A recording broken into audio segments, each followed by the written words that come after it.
Hi, everybody. everyone. How's everybody doing today? Welcome to day 14. We are almost halfway through, if you can believe that. And we really enjoyed the live. Absolutely. So much fun. I'm super excited we did that. I hope that you guys all enjoyed it as well. And we're going to be doing another one before the end. And the 33rd day will be a finale with a live stream. So keep that in mind. And we're going to celebrate and have fun and do a lot of good things. So let's start with our advice for today.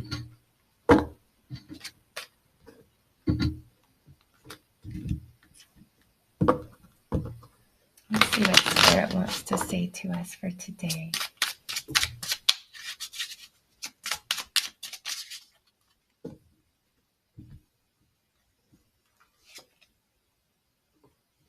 Is it a good message? It is. I was going to say, I feel like it's going to be a really good message today. today. It's a beautiful message. It's synchronicity. I found you after the storm. Pablo Neruda.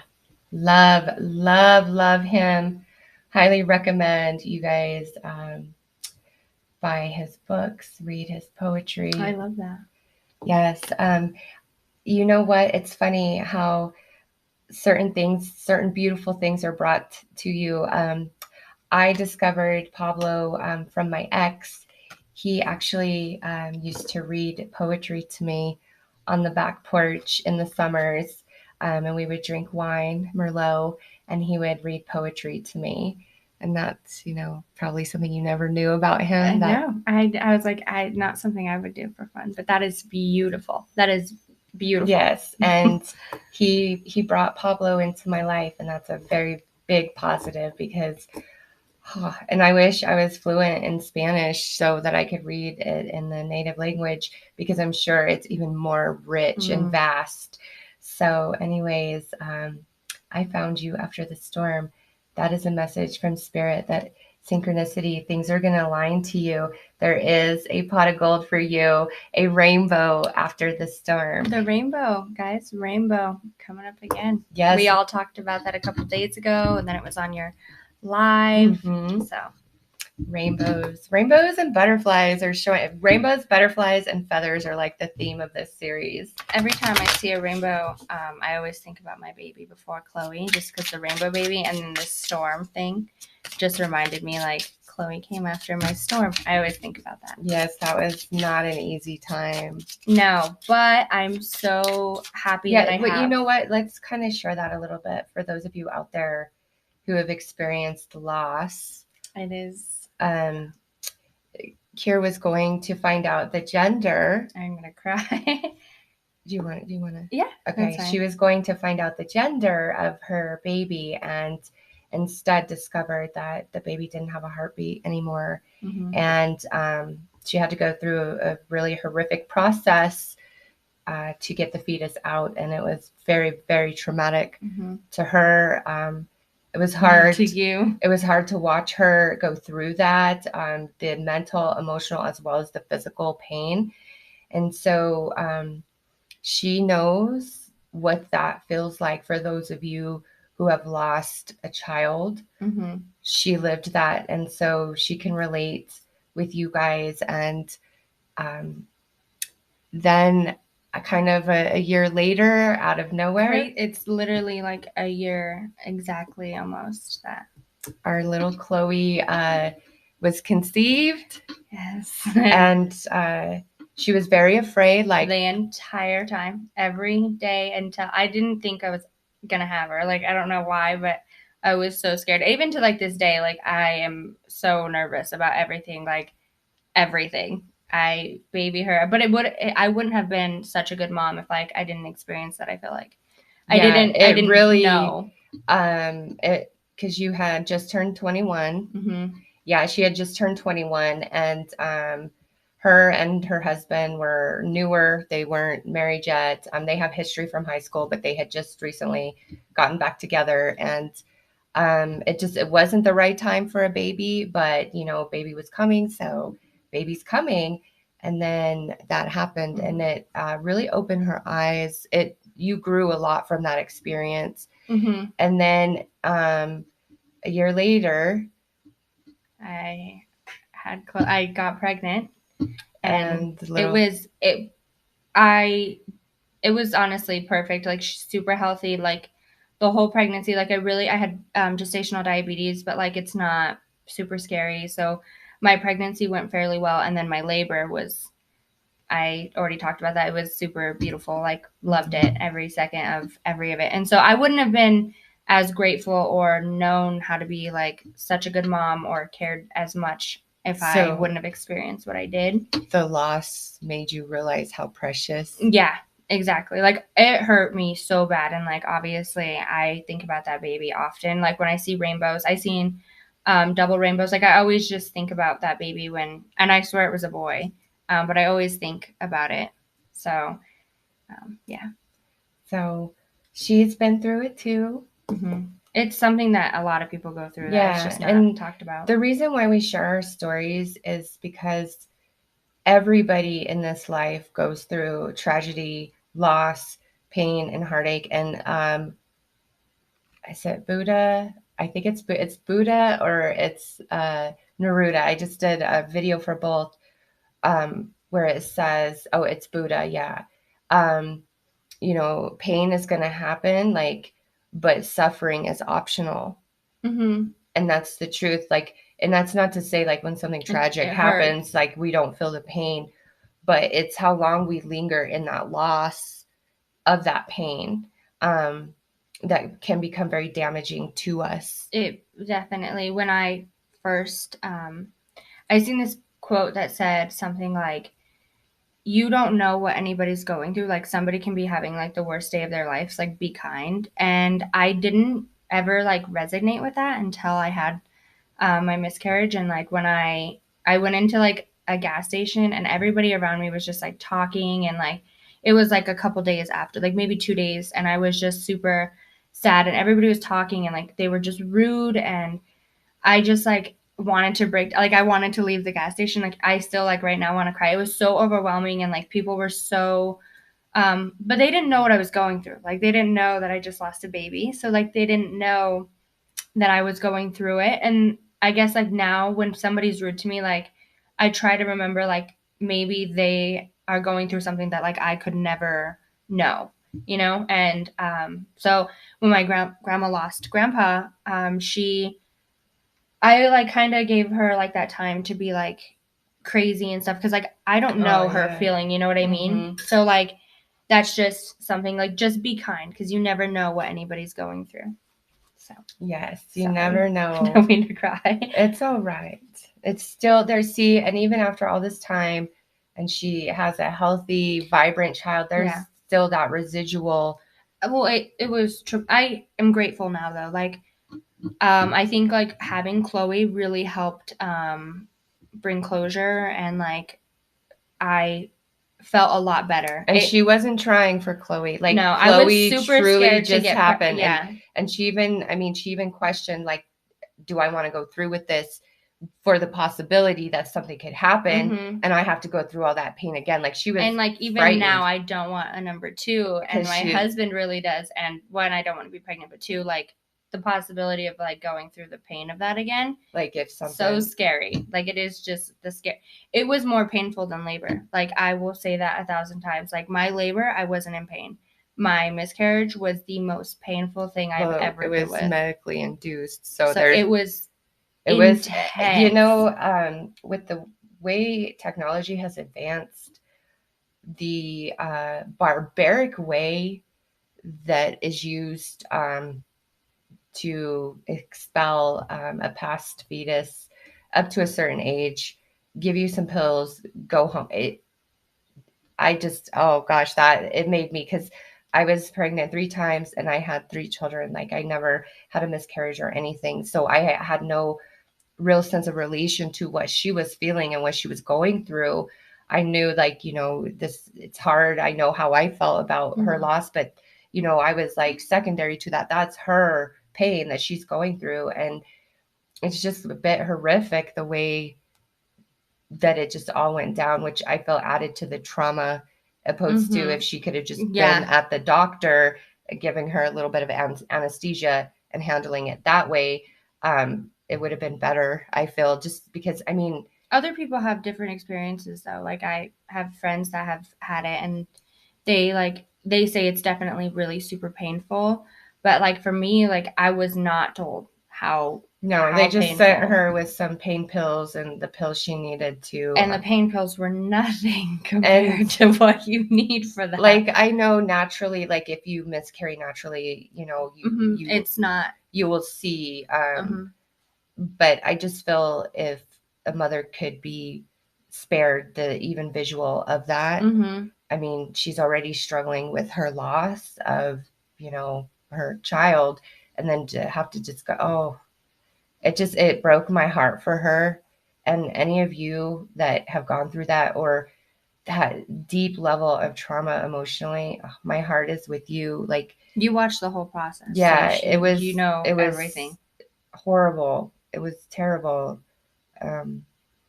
But like I said, we all suffer, we all go through pain, we all go through tragedy.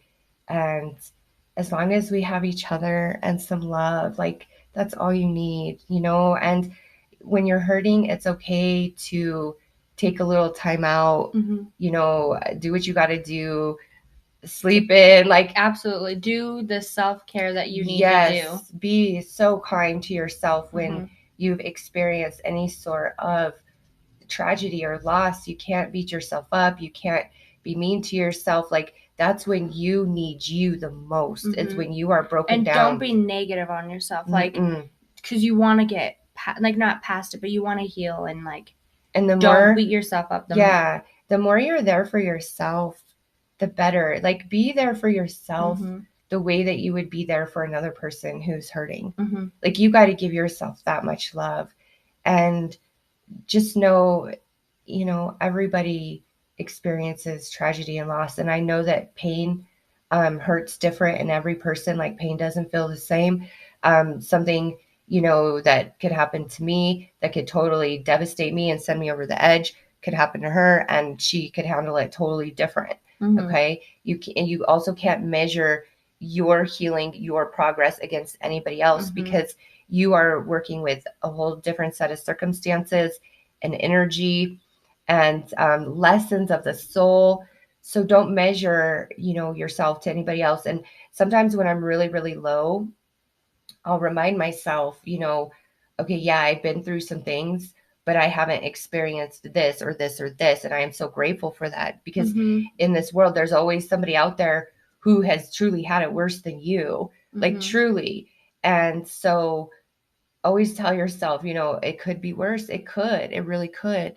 And just work and strive towards the better and stay focused. And I don't know why I just thought about this, but like anybody who's struggling, like I just feel like this goes on to another topic, but like there's been so many celebrities that like started out broke, poor, like with absolutely nothing, and they just use that to motivate them. So just use your like sadness or something, like to try to motivate you into happiness, like transmute that energy, like funnel all that energy into something positive for yourself. With my YouTube, my CEJ channel, I will say, like, when I first started that, I was a broken human. Like, I was truly a broken human.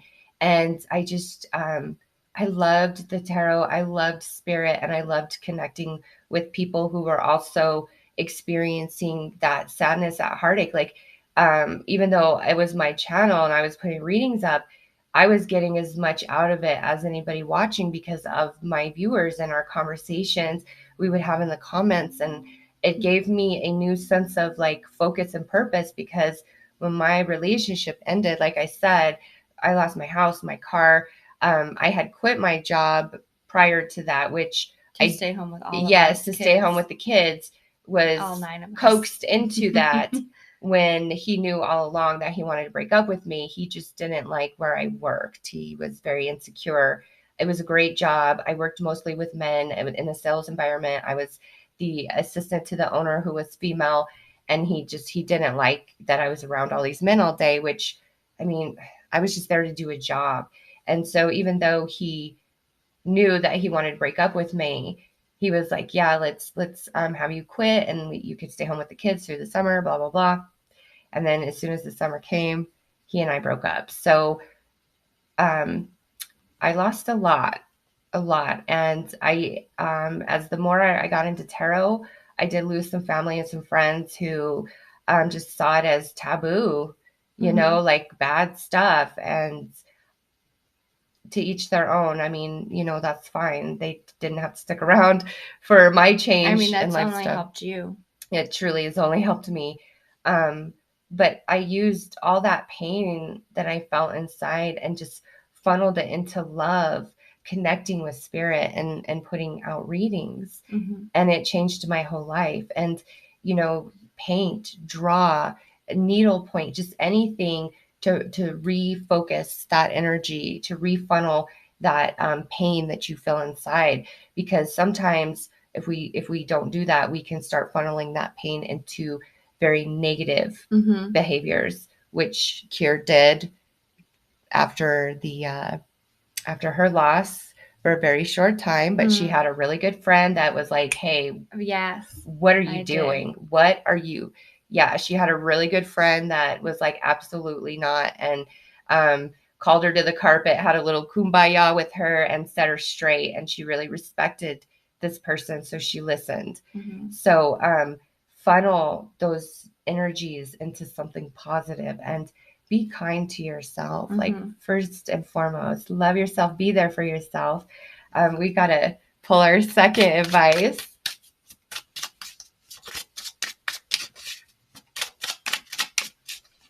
I feel like there was purpose in the sharing and then pulling this one. I knew it. Elevate. Raise your consciousness to be more positive. Resist negativity. Release toxic people and things. Let go of drama and find happiness. Wow. I love that. Yeah, we weren't even going to share any of that today. No, we weren't. Crazy. It just came out. Yeah. Okay, so today's topic at this point is self-love. Well, yeah, that, but also getting Reiki. Okay, if you can financially afford it, do a Google search for your area for a Reiki master. And I say do a search, read the reviews about this person before you go so that you can make sure you get a true blue, real Reiki master and not just, some BS, because unfortunately, some of them are. Yeah. And if you cannot do that, because Reiki balances your energy, it helps clear debris, and it feels so good after. It's like a bath to your energy, to your spirit. But if you can't afford that, there are a lot of options on YouTube, different meditations. There's also Reiki masters that are gifting Reiki out to whoever views it. And if you come across that and you open yourself to receive, you will receive that Reiki healing that they put out there. Okay. So you can look on YouTube or find a good Reiki master in your area. But energy healing is so important. And they'll also be able to give you more insights about different things. All right. So start looking into that, to do some energy healing. Like I would say at least once a week for like a month or so, and you'll notice the difference. Okay. And again, there's meditations on YouTube for it, or just actual Reiki people giving out that energy, that healing to everybody. What's the triangle one? The one that that was that's something that's a very unique thing. That's an awesome too. Yeah, like any sort of energy healing, check it out. Also look to see in your area when the next spiritual fair or metaphysical fair is going to be there. Here in Colorado, we have the Celebration Fair that goes to Denver in March and in September. Or any area. Well, yeah, I'm just talking about this. I was like, if you're in any area, the spiritual fairs are. Yeah. I know that Celebration Fair that's here twice a year travels all around the country and the States. But just wherever you are, just do a look up and see when the next metaphysical spiritual festival fair is, and you can usually get a discount on Reiki services or get readings, just all kinds of spiritual fun stuff. Get your aura picture. I enjoy the metaphysical festivals. I love it. Yeah. And we took Chloe recently and everybody loved her. Yeah, she had a great time. She did. She had a really fun time. Yeah. So say your personal affirmation to yourself, gratitude story, prayers, journal. I love you in the mirror. Be nice to yourself and know that even though there is darkness, tragedy, loss, and pain, often it is through that connects us to others. Truly, truly. So we are sending you guys lots of love and light. Take care. Bye.